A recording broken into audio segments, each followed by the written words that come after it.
Hey, it's Foreclosure Girl Boss. Welcome to my new YouTube channel.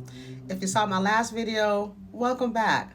So today I wanted to talk to you guys about REOs, what they are. So if you're going to be an investor in buying REO properties, foreclosures, you need to know what an REO is. You need to know what a foreclosure is.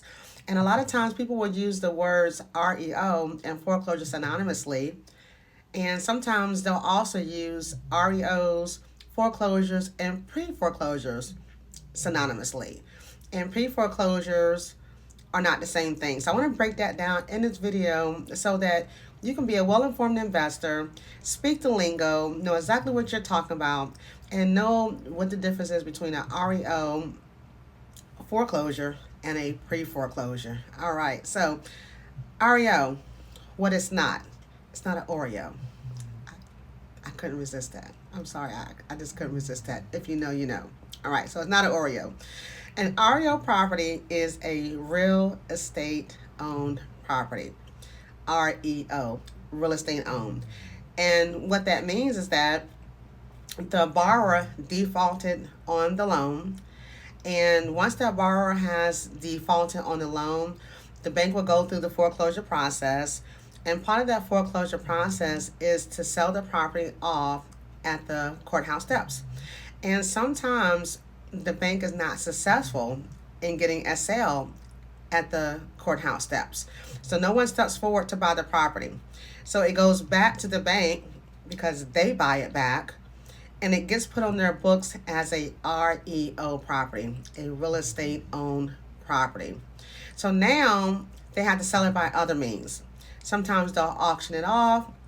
Sometimes they'll give it to a real estate agent to sell it on what they call the open market, so that they can document that they did at least try to get the amount of money that they need to net for that property. Okay, so again, they try to sell it on the courthouse steps after the borrower defaulted on the loan.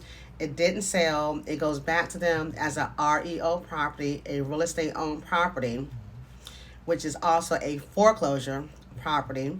It goes back to them, and then they try to sell it on the open market, or they'll try to auction it off. And they have other avenues as well that they try to sell these REO properties. All right, so REOs, foreclosures, people use those two terms synonymously, which is why a lot of times in my advertising you'll see where I'll say REO/foreclosure properties, because some people use REOs, some people will say foreclosure properties, and those two are pretty synonymous. However, you do have some investors that say they want to buy foreclosures, and they really mean pre-foreclosures.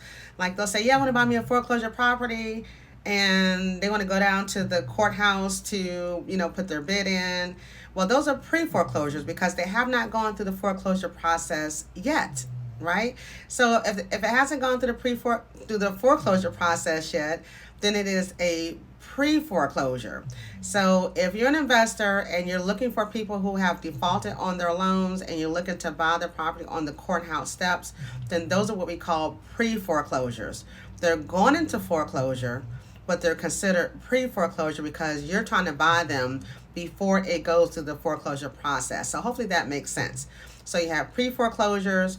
Those are the people that have defaulted on the loan, unfortunately, and the banks are trying to sell the property on the courthouse steps.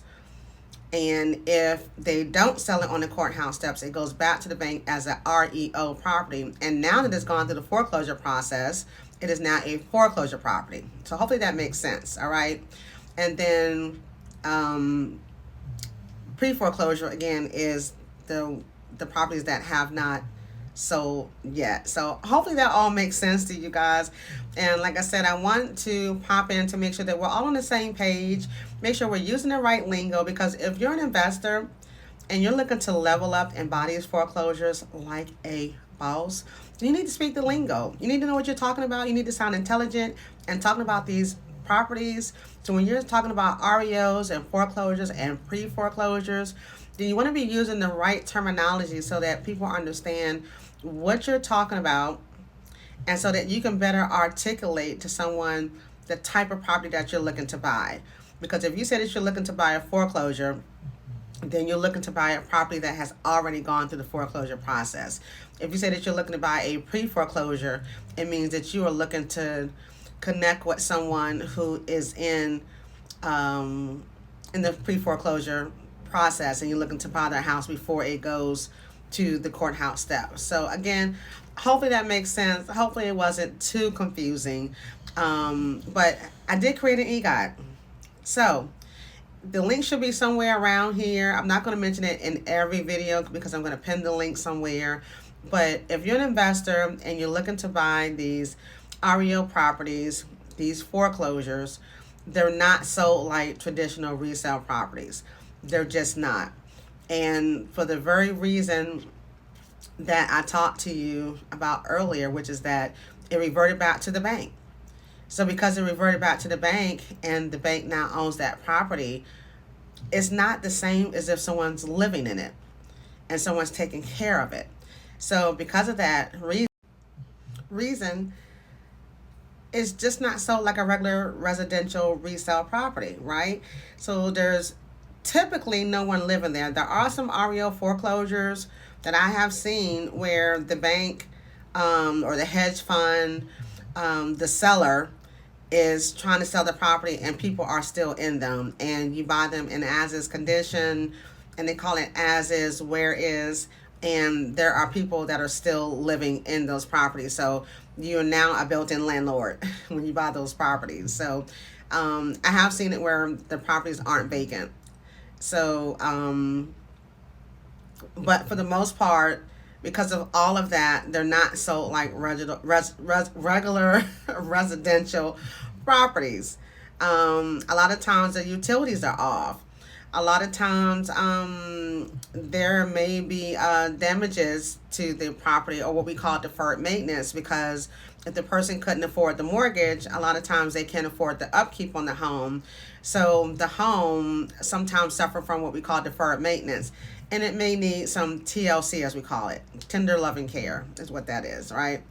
So, and then sometimes there's major damages, sometimes there's minor damages. I've actually seen some REO properties that were in perfect condition, beautiful properties, and completely nothing wrong with them. The person may have just fell on hard times, unfortunately, and just wasn't able to keep up with the mortgage, but the house is fine.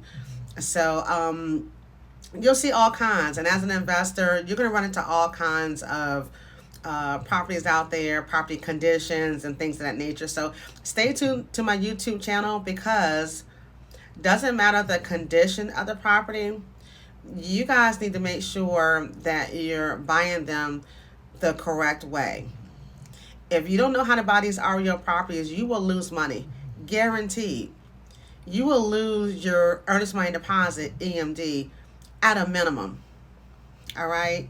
And there are so many other ways that you can lose money in buying these foreclosure properties. So you want to be an informed investor, you want to buy these REO properties, then you need to be able to understand the exact questions to ask.